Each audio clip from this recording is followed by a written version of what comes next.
Hello, hello, Rhodey here. Welcome to my craft room. Today is another day for Craftly Haul. I believe it is day 22 and maybe 23. I will see. I hope I can get both days in.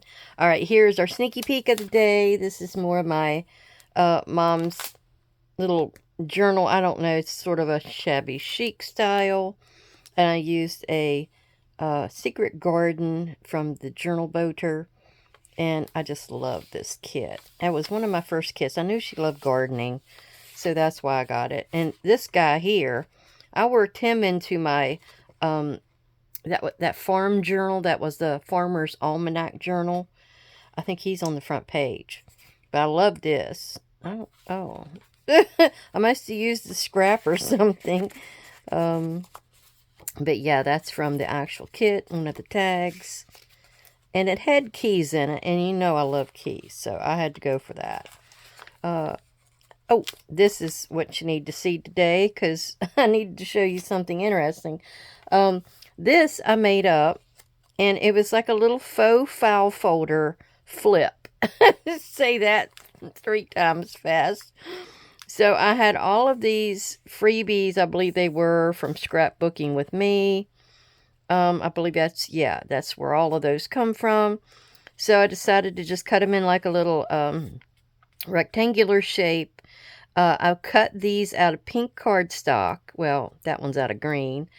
And then I just kind of put the image on here. And I put the tab as a different color just to have some interest.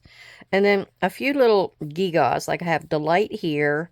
I have the little butterfly coming in there. And then I have this bird, and I think he's actually a little pocket that's right there.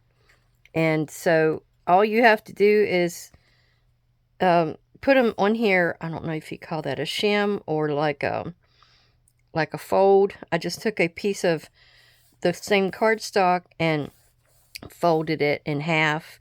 And then I just attached this to this back strip. And you're able to write on here. That was the whole purpose of it. You're able to write on it. You can write in here if you wanted. None of that's going to be seen unless somebody flips it down. And then I took this piece that was just a scrap and I put that back there just so there was something pretty to see. But you could have left it blank and had all of that journaling room. And I just thought that was kind of cute. Now every one of them has like that little fold. So it attaches it. A hinge. There we go. I knew it'd come out of the recesses there at one point. So what you want to do is make a hinge if you ever wanted to do something like this. And I went and I made that big strip back here the width of the page. Now, if it's a white page, all the better to make it wider. Don't make it as wide as your file folders, but make it almost, you want to have a good base down here for the hinge to attach to. So make it at least a 1/2 inch, maybe less than your actual folders. Well, they're not a file folder, are they? They're a faux file folder. So anyhow, I hope you enjoyed that. And you can make some of those really, really easily. Just make up something for your tab. You could even have it a rectangular tab like that and have it sticking up, which it was really close to what I had there. Okay, our day 22 is seeing the lead investigator, Ernest Brundle, is coming onto the scene. And I really want to thank everyone, all my new subscribers and viewers, for coming by to spend some time and see what's going on today. It's always something. I'm always trying to find something fun and new to show you. So this was my background paper. It's going to be split in two. And the other page is going to be day 23. But it's going to have a flip. So that's what part of this is. I need to get that off of here. And this page is very simple. It came with this piece, which is like a coin pocket, I guess you call it. Coin pocket. And I believe it came with this car. And it came with this saying. I think that's what came with it. Now, in the ephemera, they had this picture of Ernest Brundle. And he's a much older gentleman than the the one picture I showed you previously, but that could have been like when he was young and he didn't have to renew his license and that kind of thing. This is a scrap that I had, and I thought I could put that against something, I don't know, probably something firm. Here is his bedroom, which I think this is the room at Craftly Hall that he was given. And so we're just going to start putting this together. I have my glue. I need to refill my glue.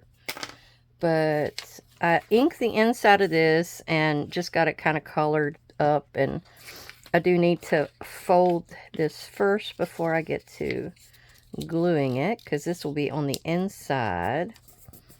And this has a line in it. I didn't didn't fold it well. But yeah, I gotta get some things down to the shop here on Monday, tomorrow. I have my cousin. She's gonna come in and I think she wants to buy my big old Halloween journal that's been there since last year. I brought it home and kind of fluffed it up and made sure everything was working correctly for her. And I waxed, you know how I am.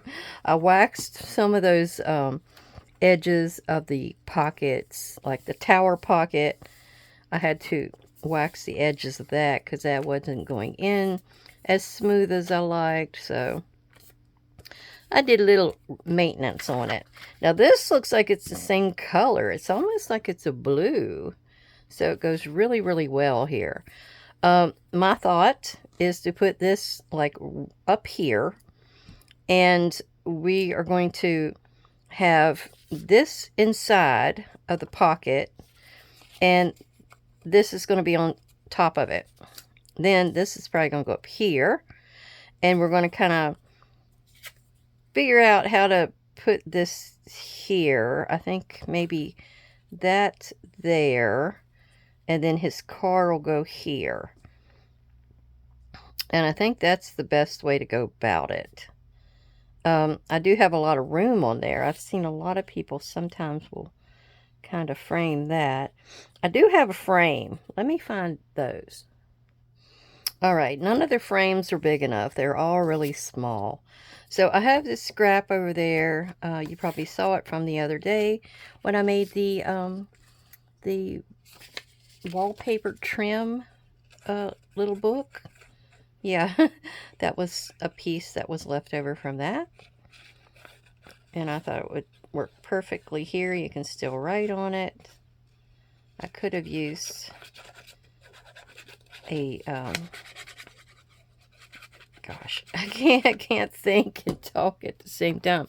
One of my glue sticks on this to glue this down, but I decided just to use my wet glue. There we go. And I always like to kind of burnish it down, thin out the glue, make it move.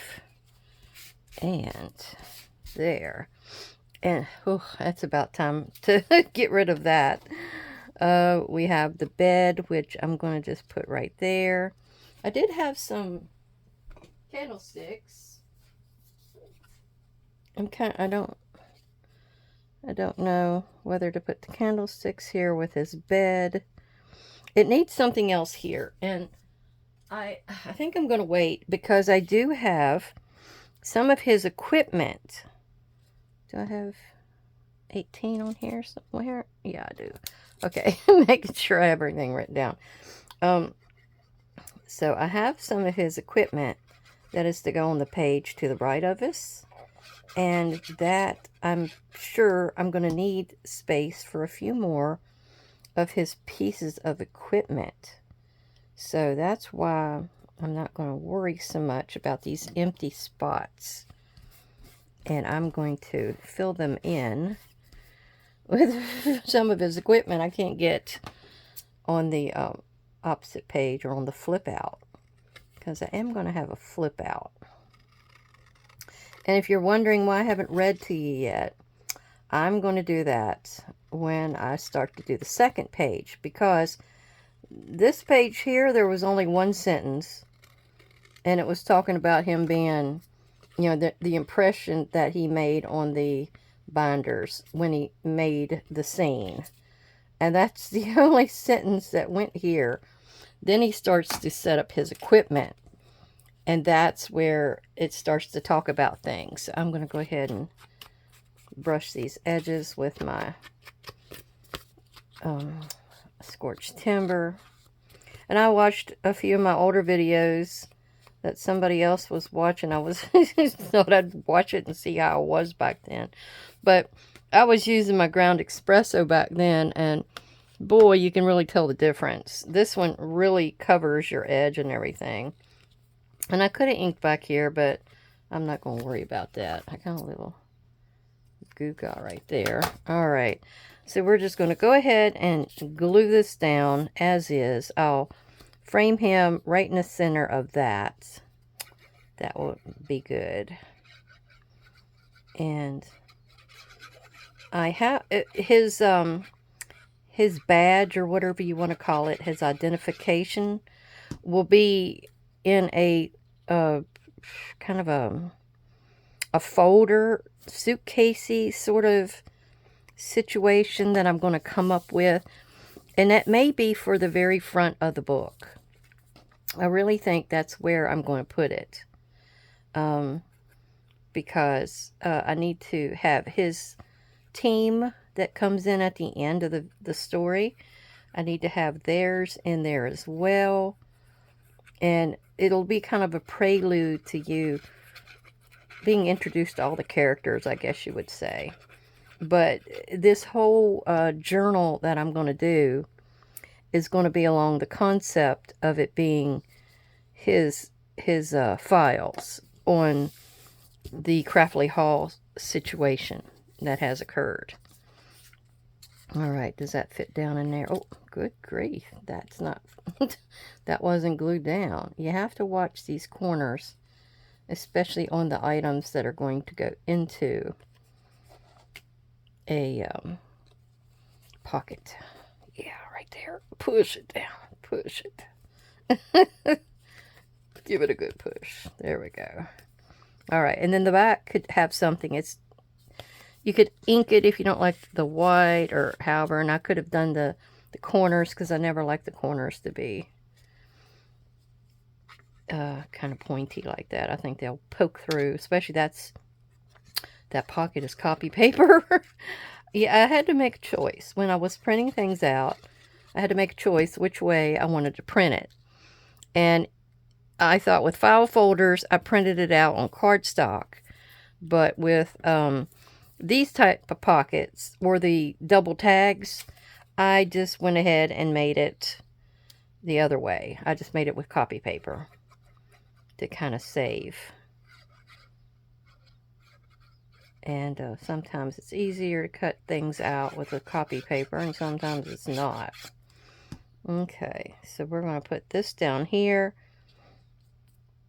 Now the little word chip here is saying, after a few more days in which the house remained quiet, Mr. Brundle finally pulled his Ford motor car onto the driveway of Craftly Hall. And that is his Ford motor car. He has his working case here with all of his equipment in it. So this side is done, except for maybe adding some more pieces. And here is the second page. Let me pull that in. Okay. And then this one says, Brundle immediately got to work setting up his equipment. Now, actually, the Ford motor car part, I'm trying to figure out where that was at. Oh, I had read that at the very end down here. Yeah. So I'll read this part to you now, because I'll be giving you a scenario of what all is here. I sort of have things stacked up the way I wanted them. And I'm trying to remember what went where. I know this was the tag. It came with the day, the page day. And then this was the, I believe, let me check real quick. Yes, it was this double tag here, this tag, and then the chip.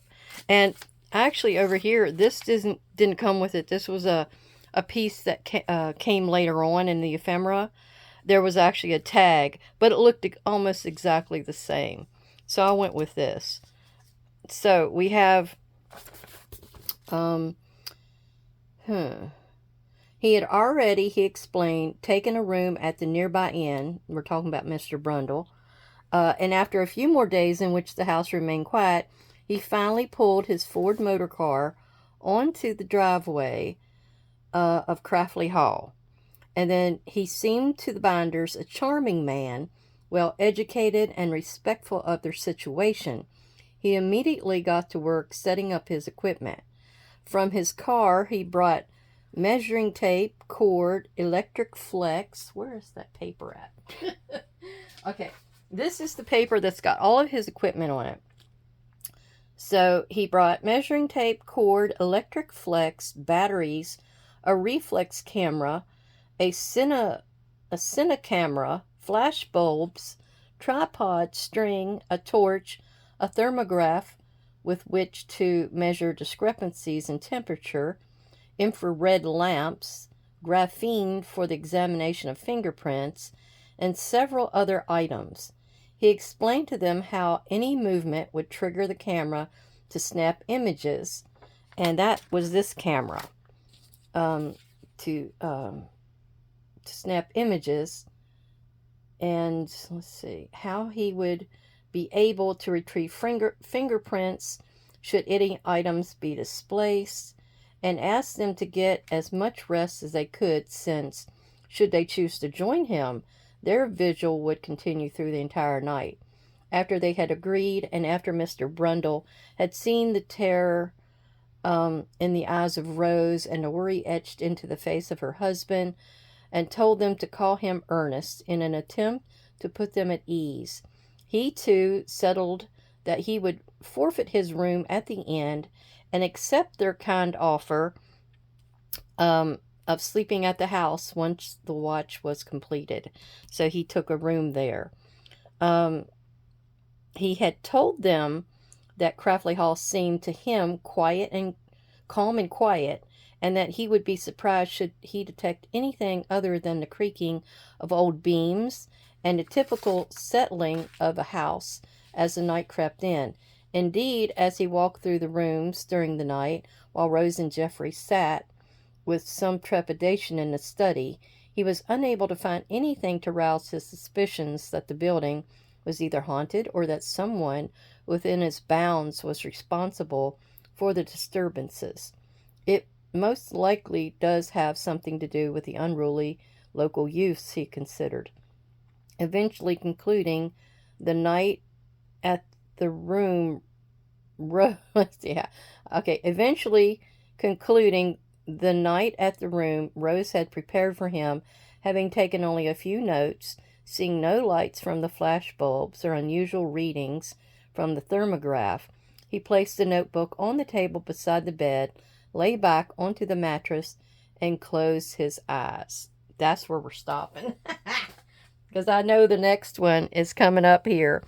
Now I'm going to take and cut these up. And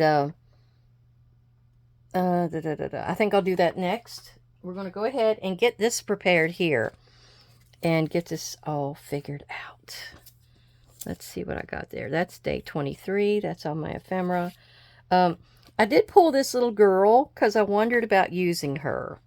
So she may get used. I'm going to stick her over to the side. These two photos or pictures are from the ephemera.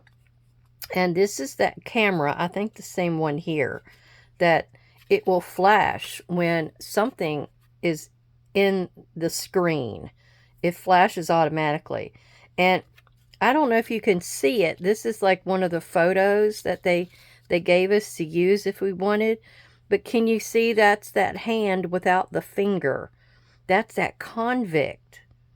If you remember back at the very beginning, when Violet, the doctor's wife, was doing the research, she found out that the convict that had escaped was probably the cause of the church burning down and the disappearance of the minister. So these two pieces are going to go on the back of our page. And then this is a piece of furniture that I kept from way back. And what I did is I cut it open. It was just like a chest of drawers or a bureau or whatever you call that. And this is where I'm thinking I'm going to hide this little girl. I didn't have anything else. And I wanted a little scary element to this because I really didn't have one. And I'm trying to remember where that was supposed to be. I think it's supposed to be on the back of this tag. Now, we're going to treat this double tag a little differently this time. I'm going to set that to the side. I took these two offcuts, which of course is from that same piece I just used. We're going to put that on the two opening areas here because I'm not going to glue this totally shut like I have in the past. I'm going to actually make it to where it's going to be a pocket, a tag pocket. I know you've seen those. I've seen a lot of people doing those lately, and they are very easy to do. I think that's tall enough. So we're just going to put that in here. That's just to give it some strength and to give you something that you're going to see as you look inside.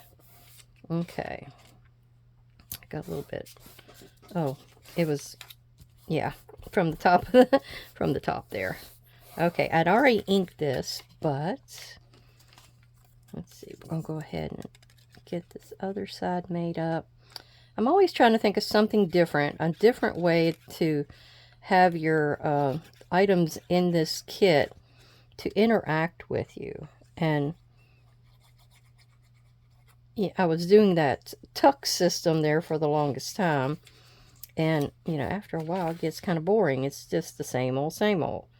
So I've been starting to find a few different ways to use what we have on hand. Okay, and I think I didn't glue all of that, so we're going to put a little extra right there. Now what I'm going to do is go ahead and trim these before I glue it together, just so I can make sure I'm right on the money, and then we'll ink. All right, like that. We didn't do much for the 4th. I think I've already probably talked to you about that. We had a little get together at Mom and Dad's and just ate out. And yeah, sometimes, you know, you get old. You don't feel like getting out and doing too much. I'm just always tired anymore, it seems. All right. I think I'm going to go down like that. I think that's okay. And then we're going to do the bottom. And that's the only parts on here we're gluing. If I can get a straight line going here. All right. There we go. And let me lay that down and burnish it. Yep. And do the same up here. See, that one's not quite on the money, so we're going to give that another little trim. There. And then I'll get my scorched timber over here, and we're going to go over the edge again, just to get those white edges of the strengthening pieces. Ooh. Goodness gracious. We don't ever have any family reunions anymore. We used to have this one cousin, and he was always having a family reunion for us. It used to be my uncle, Uncle Bob, and then he passed away. And Uncle Howard used to have them as well, because there's a few pictures of him having family reunions. And I would love to get my hands on those again, because my cousin has those, and they were in the box of the old photos that I was always getting and going through. And she came by my house one day with them, and it was actually me and my sister. We were only, 5 and 7, or even that, maybe younger. And we were in those photos, and they were so good. They were like black and white, and oh man, they were perfect. I so wish that, you know, I had those. She was in a rush. She couldn't wait for me to, and so I don't know. I'll probably never get them, but they're always on my mind. You mean, I love old photos, especially the black and whites, because they just take such a great photo. Now, that reminds me of Picture Taken D. Now, I know I've told you before, but my grandmother married a Markham. And in my neck of the woods, there's hardly any Markhams. If they're here, they're related to me. So what happened was Grandma Rhoda married a Markham. Her older sister, Idabel, married a Markham. And then their youngest sister, Martha Jane, married a Markham. It was said that none of them were related to each other. But that was fire to me. You know, put a flame under me to figure out how they were related to each other. And mine was from one son from Josiah. That was my guy that was born in 1759 and everything. And then the other ones, though, they were related. They were actually closer. They were from the first son. So, yeah, they lucked out. Now, this here, I went and inked the inside with Vintage Photo. And this was one of the cards that I don't know. I think it was from the ephemera, so you could use it whenever. It looks like a big stack of papers, and I think that's Mr. Brundle there. Let's hold this up and see. It sort of looks like a younger Mr. Brundle, but then, you know, you can't always get them exactly to look alike. So I thought, you know, that would go in here. And I have wondered about how to put it in there. I'm thinking I'm going to put a belly band and slide it in. So let's try that. Okay, so I found this little strip, and I'm going to put that in there. I'm just going to stick it right here across the middle. And what happened was, this camera reminds me so much of my great aunt Ida's husband, Picture Taken D. Now, he took photos of people all over that county that they were in, Wayne County, West Virginia, and over into Kentucky and Mingo County. I mean, he was taking pictures everywhere. He had first went out to be a lawyer. He thought he wanted to be a lawyer like his oldest brother. And so he went into lawyering, and after a year, found out it wasn't for him. He found out it was not for him. So he decided to try his hand at picture taking. Now, he had to go all the way up to Portsmouth, Ohio. And he was learning from somebody up there, you know, how to do the photo taking. Because you used to have to sit there really, really still. Now, a lot of people say that people were just grumpy back then, which that could be true. They had a lot of work to do. But they had to stand still and not smile because of the time-lapse amount. And so what happened was, if something moved while this thing was ticking off, and I don't know, it was probably up to a minute, maybe more, you would have a blur there. And I have a photo somewhere, and the dog moved. And so it was a blur. Now, sometimes the little babies will move. I don't know. It's really interesting to see how all that works. Now, this is going to go into here. If I didn't glue it too badly, and I should have not glued it all the way up to the top like that. Let's see if I can rip it back out just a little bit. I don't think it's going to hurt. It's not going to hurt. There we go. See, that worked. Now, see, it actually sticks out, and you can still see the information on there. So that's going to go on this side of the page. Okay, so I'm setting all of this to the side. And now I have to figure out my little flip system. And I have this wood. It's from the Paper Studio at Hobby Lobby, and I got it a long time ago. But it's just, I think the code name was Wood on it. And there's like these 5 colors. And so I've used up almost all of that regular shade like this because it is just so pretty. It's got a white background and everything, but that's okay. But this gray was the color I thought I would go with because it's so nice and neutral. Well, what I want to do is to, how was I going to do that? I'm trying to remember. Let me think about it. Okay, so I'm sitting here trying to figure this out. And I want it to be able to be a flip out. And I also want this to be able to flip as well. So I think we're going to make something like a Z fold.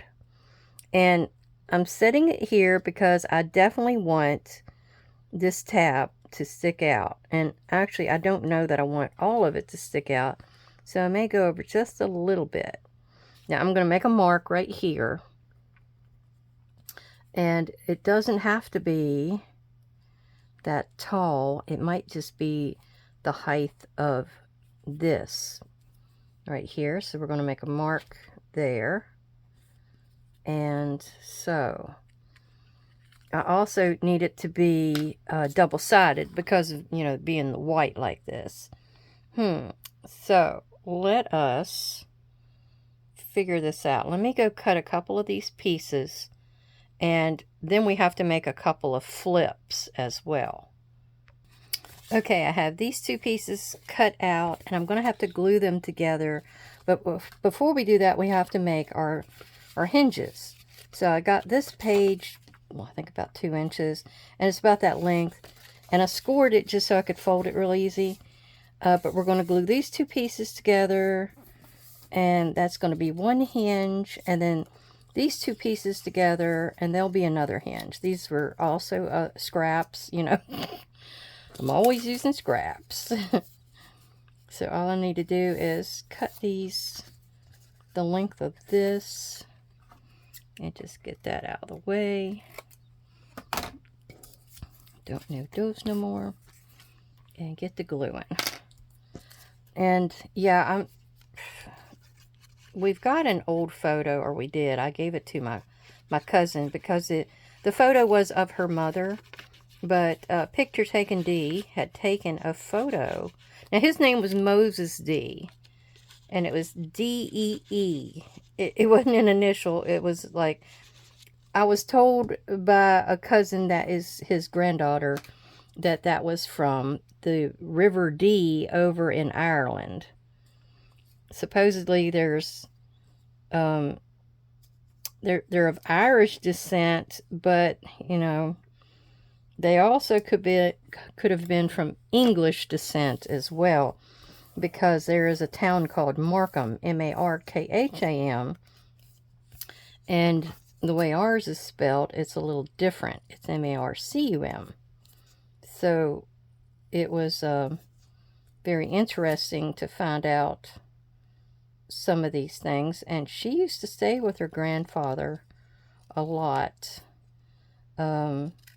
So I'm assuming she's remembered some stories and things she's told me over the years, and you know, I don't know any different, so I'm guessing they're true, and I'm thinking that he must have told her that's where his name came from, but everybody just referred to him as D, and he used to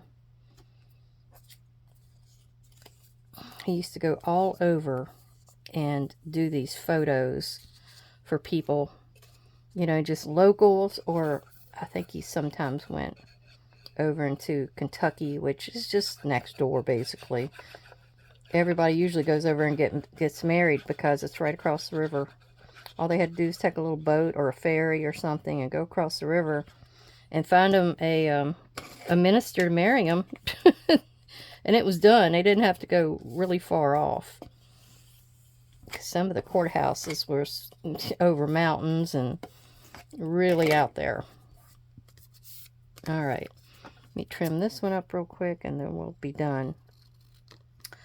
But I do remember somebody telling me that that D used to take and he would, what do you call it? What do you do when you take the film and you process it and you get it to become an actual photo? He used to take that himself and do it out in the creek. He had a creek out by the house, which they always do when they live in a holler like that. So he took and he had his creek. He went and took the photos, and he would develop. Lord, yes, he would develop them out there in the creek, and he would do it at a moonless night, I was told, because you know you can't have any light. So he would, I don't know how you could see what he was doing. So yeah, he would do it like that, and then he would have them. Now, somebody had also told me that when he passed away, and you know, I don't know, because I think his wife, my grandma's sister, outlived him. So I don't know why she wouldn't have had all of these things herself, unless she had went to live with somebody, one of her children.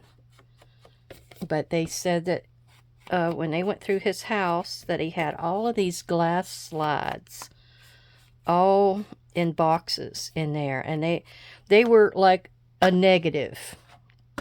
Now I have a negative that it's of my grandmother, and it was probably one of her first children, so that was like 1915, 1913, somewhere in there that this photo was taken. Now I'm going to glue this in between here, because this is going to be my flip out, and it's going to get glued under here, this little hinge, but it's also going to be glued in between so you don't see it. So yeah, this negative, I've never seen a negative like it. It was like about a 3 by 4 inch size, and it was really, really kind of hard plastic. And I had sent it off. Back then you had to send stuff off through Walmart or whatever in the picture developing, you know, area. And I had it sent off to get developed.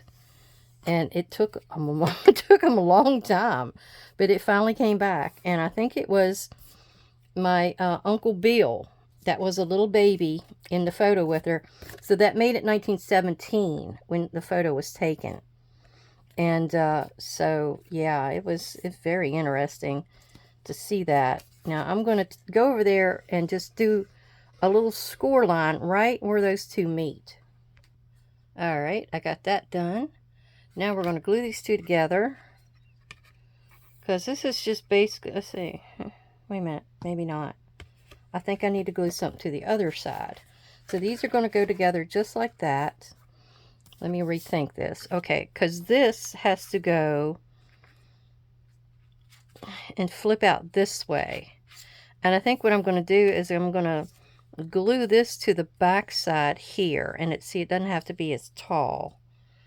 So let me go ahead and do that. And then I got to get back in here and do a score line like I did on the previous one here. This is just kind of how I'm thinking to do it. I know other people have different ways. I'm always trying to figure stuff out to figure out how to work it.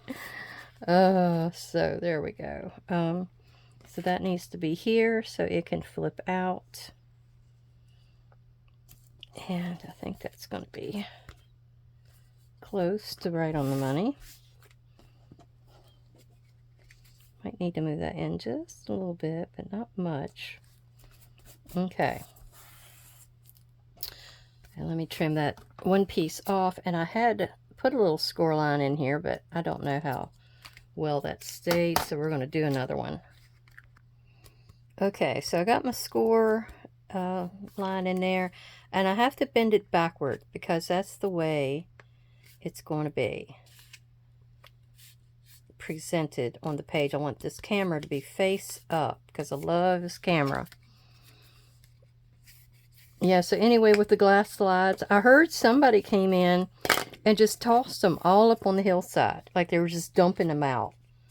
I cannot believe somebody would do that. I just can't believe it. But, you know, if they didn't think that was worth enough of their time or anybody else would be interested in it, they would just toss stuff. And I know that I've heard of people over there, some of the older generation in Kermit that were historians and had a lot of information on the history of Kermit. And that's that little town I'm always going to on my vacation. And they just, they had all this history written down, I'm sure in notebooks or something, and it's gone. Who knows where it's at? I think the family just comes in after they pass away and just tosses it all.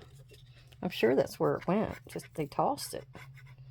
All right, so we're going to go ahead and get this on here because this is going to be our nice little sandwich that's going to hide our hinges really well. All right. There we go. Get that down. Put it right against the other one. I think that's where it needs to be. Let me start pushing it down. There. Is it where I need to trim it? Just a little bit on that lower side. And I think that's it. I always like to go through here with my hand and push it down. Oh, I just have that one little piece. Okay. And I'm going to come back in with some more of that. And then we're going to make sure all of our little white areas are kind of tamed down. That's going to be inside of the base, so I don't have to worry about that part. All right.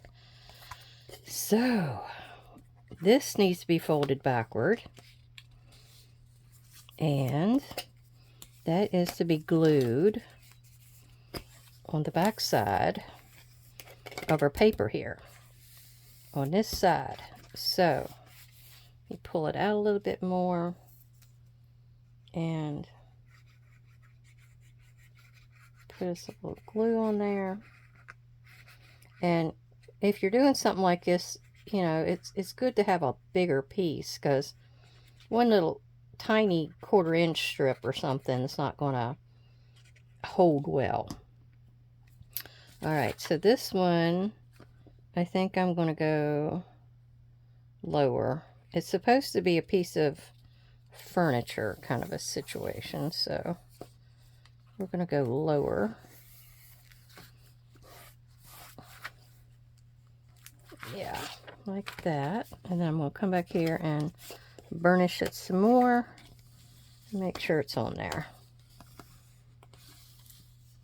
Alright, and since I used paper that I've already used in here before in places, it's going to look like it belongs, I guess. But if you want to, you can also go in here and make it a little darker on that part that you're going to see. The rest of it you won't. Okay. Now, we're making our shelves. So, our shelves are going to be in here. And I need to measure them out and snip them. And this is kind of like a little cupboard. You'll see the cupboard here in a minute.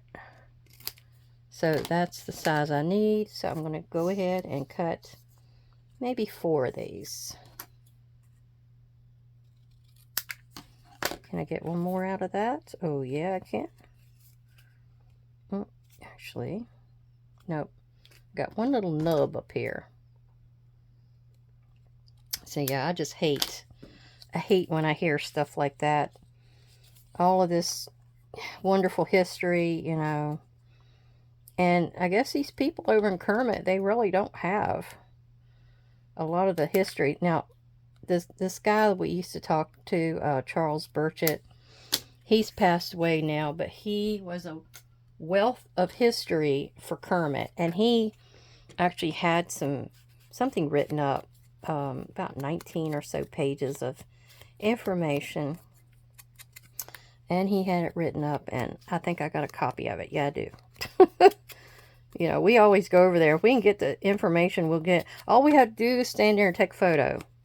We took a picture of each one of the pages, and that's what we brought back and was able to go over. I've been working on Kermit, but I haven't in the last couple of years because I got up to doing, videos, and I don't know, I just kind of dropped out of working on any of that. So what we're going to do is we're going to put us a shelf down here, and if I did it right, well, maybe I didn't do it right, but some of these lines actually work out exactly right. See, I'm going to go up just a little bit on that and glue that down. Oh, I don't need to go. Grief. I need to be straight. There we go. That'll work. All right, and I need another one on this page. I really need to fill my bottle back up. Probably about time I get some more. I mean, I love the convenience of using this wet glue. It's barely arts, and it gets the job done quick. All right, and then we're going to do the same thing to the back side. I'm hoping I'm leaving enough room because this is where all the equipment is going. He's storing it into his cupboard. And another thing I need to do is that last piece. Where is it? Oh. I don't know if I'm using the little girl and the... We'll have to see what I've got here. Let's see what I've got. And we'll put that there. That's going to be my shelving. Now, I was thinking it was going to be that. And I do need something on the back side of this one here. That never got anything. So I wondered about putting that on the back side here, because that's part of his room. If you notice on here, there's the set of twins that I've used, that were in the blue dress. I don't know who this little set of twins are. I haven't seen a photo of them yet. And then this is the set of the Bat Girls. Remember the Bat Belt Girls? That were also behind a bookshelf. Yeah, they like the bookshelves. So that is going on the back here. And then I think I'm going to put this and this little girl on the back here. Like she's hiding in this closet. And then this is where all of his equipment is. Okay, so let me, get this to lay down a little better. And I'm going to get in here real quick and I'm going to cut out all of this equipment. Okay, I think I have everything cut out and we are going to get this page thrown together. I need to put my little girl behind in the bureau. So let me put some glue on her. And I could actually use probably a glue stick, but I don't know that I'm going to deal with one. I think I'm just as fast with the wet glue. And so we want this to set about right here. And she's going to be about right there where her little head can be seen. Her feet are not going to be seen, but her head is. And yeah, she's right there. So I just need to be up just a couple millimeters. All right, and we're going to make sure we glue around here and not the doors. So we have opening doors. Oops, I tried it there. there. Yeah, let's get it up through there, around the edges. All right, get it on our little girl so she can hide and start scaring people.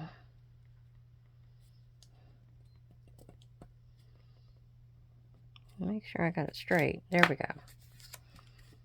So, kind of rub it.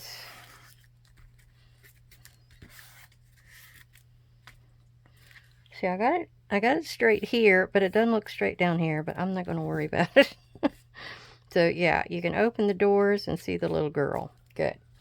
Now, I want to finish off this side over here first, and then we'll get to this side. Here's where I want to put this bookshelf on the back side here, which that'll help not having to see, you know, this pattern, which really isn't part of the book, and it's a little on the light side of that. So, get us some glue on the outside and we'll be done with it. I really love this bookshelf though. You know, all the things you can see on it. Let's see how far up it needs to be. There. Oops. There. I can live with that much white. Yeah. Okay. And then on the front, I didn't know if I wanted to put like this big thing here. I think I do. It needs something right there. And it's, I don't know which piece of equipment this is, but, you know, he might have had to store some in another place because he had so many. All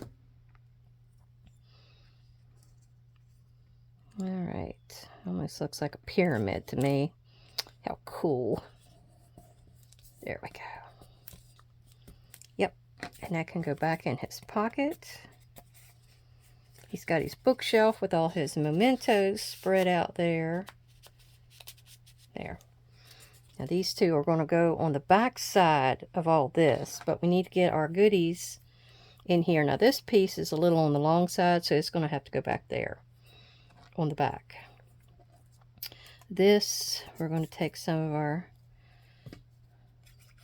big pieces of equipment. Now I watch Ghost Hunters, and I haven't seen anything like this, but then they used to experiment. There was one of them, what was that guy's name? Dakota, Casey, Dallas. I can't remember his name. But he used to always come up with stuff. Now, I'm going to get in here and put a little bit of shade under my pieces. Oh, yeah, that's good. That I'm going to put down. So, I'm going to give it, yeah, a little drop shadow right there. And clear the shelf above. That looks perfect. And then I got a camera here. Guess we'll put that here. Plus a little bit more shade under it. A little bit of glue. Okay.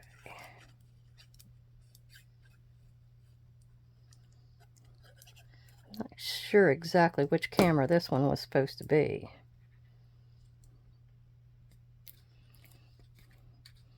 A Cine camera. He mentioned a Cine camera on one of those. Let me see if I could poke that. There we go. And then I think I'm going to take and put whatever these gaugey things are, a couple of them on the top shelf. Okay. I'm not sure exactly which way that's supposed to go, tell you the truth, but I guess I'll stick it right there. I think I need to add a little bit more. Yeah, like that.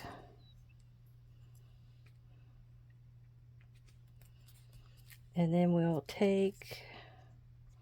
put this real light one right there. Okay.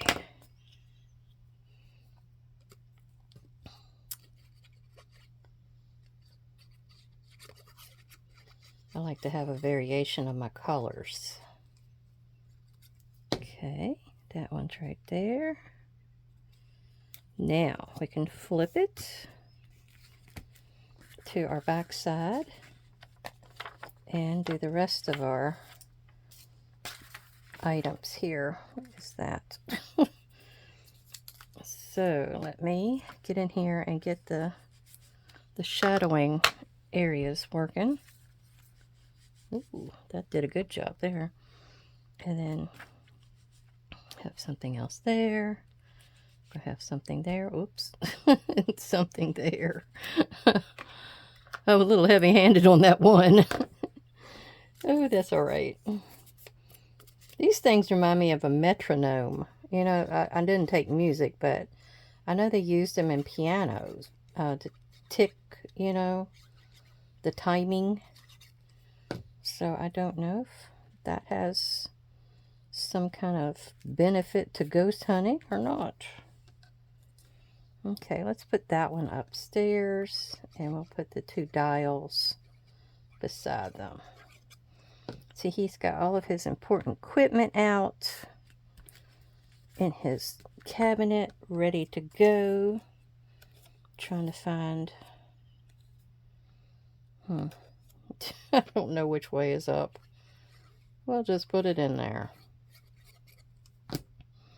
And then we'll put the big one up here. And this one looks exactly the same, except it's smaller. That one page in the ephemera gave you furniture, the same furniture that I used, but in a smaller aspect of it. Yeah, I don't know what this thing is, but it is to go on the back side here.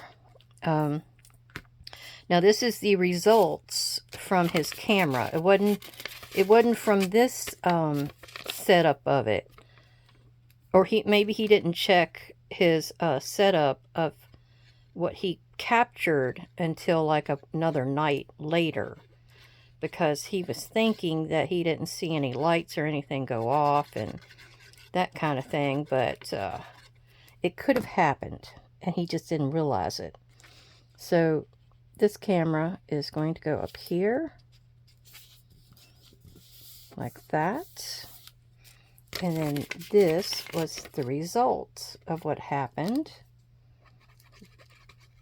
and that'll go below. I'm having trouble with my glue. I don't know if it's because I'm so low or what's going on with it. Yeah, I had a plug.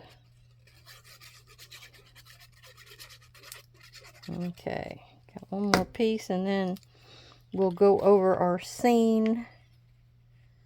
And yeah. Oops. Trying to get it straight. Get on there straight.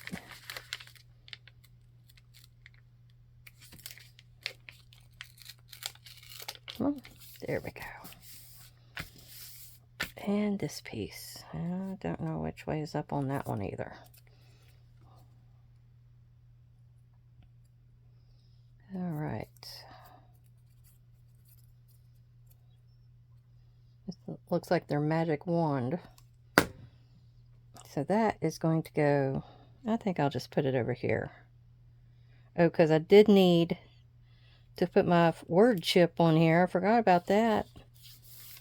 And that's going to go up here. Yeah. Nope. Up there, further to the top. Okay.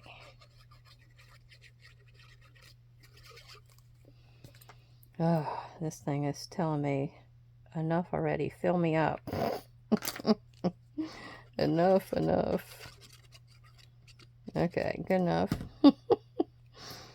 So yeah, this one can go right there. And then we also have to get this put into our book. So hopefully I'll get a little bit of cooperation out of that thing. Okay, so that goes that way. And then this goes this way.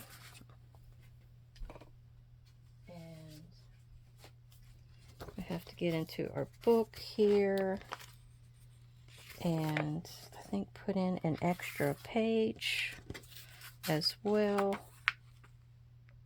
Okay, I went ahead and got this side on because that was the easier side. There wasn't too much to it. And then I made me a new page. And this is the side we need to glue to. And I just wanted to show you how I had to do it. Let's fold it out so we don't catch the back any. But you just kind of glue the back and make sure you avoid any of the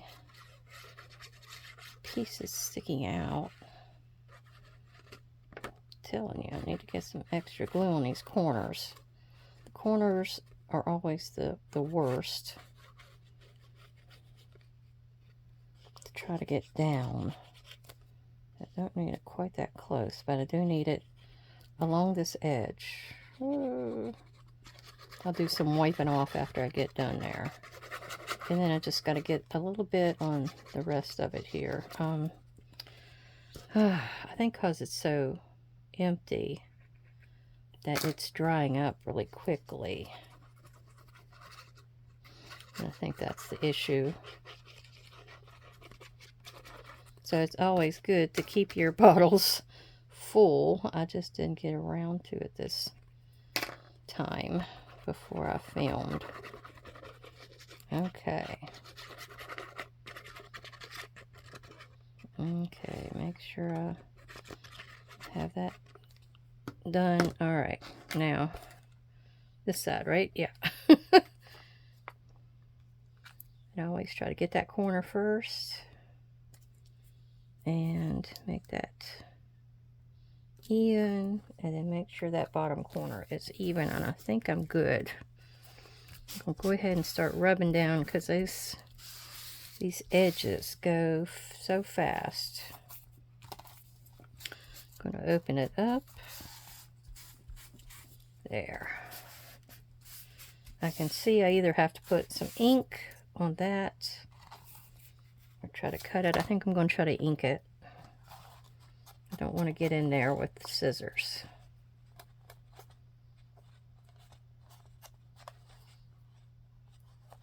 Yeah, that'll work. Okay, let's see what we got. Let's cap this crazy glue. I need to get in there and fix that poor guy.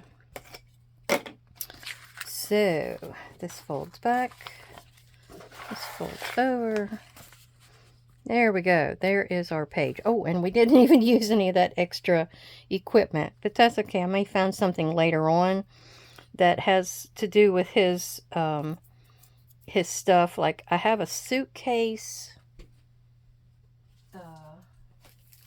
Like right here. I have some books. He may have some books I put on here. There's a watch. Here's a suitcase and like a flask and a couple other things, and I may come back in here later on and add those types of things. I really like that stack of books, so we'll check on that later. Oh, sorry. So here we go. We have Ernest coming to the scene, and he arrives at Craftley Hall in his Ford motor car, and he is welcome to stay. He's given a bedroom, so he puts a lot of his favorite things on the shelf, and he has some of his equipment that he starts to put out, and he sets up everything. He puts his I don't know what kind of camera that was, but he puts his camera out. This is kind of a bulky page. But we have his file folder that's in there that has some more of his work that he's been looking into. Some of the people he's seen. That's some more notes or something. I don't know what it is. So we tuck that back in here. I'll find some kind of rub-on or a stamp or something to go on there. You open this up, and there's his cabinet that the little ghost girl is hiding in. And in his cabinet is all of his equipment. So he's got it all set up nicely on the shelves. And then when you turn it over, you also have some more over here on the shelves. I didn't show you his equipment and stuff very closely. And then here is that camera set up and that photo that it took. But yeah, here's that, and then here's this, and here's the little ghost girl looking at him. Ooh. All right, I thank you for sticking around so long with me. I swear I try to make these short videos, and it just goes on and on and on. I'm cutting on the side, and yeah. Well, anyway, I appreciate any time you spend with me, and I hope I gave you some ideas and some entertaining moments of your day. All right, everybody, take care. I'll see you again soon. Bye-bye.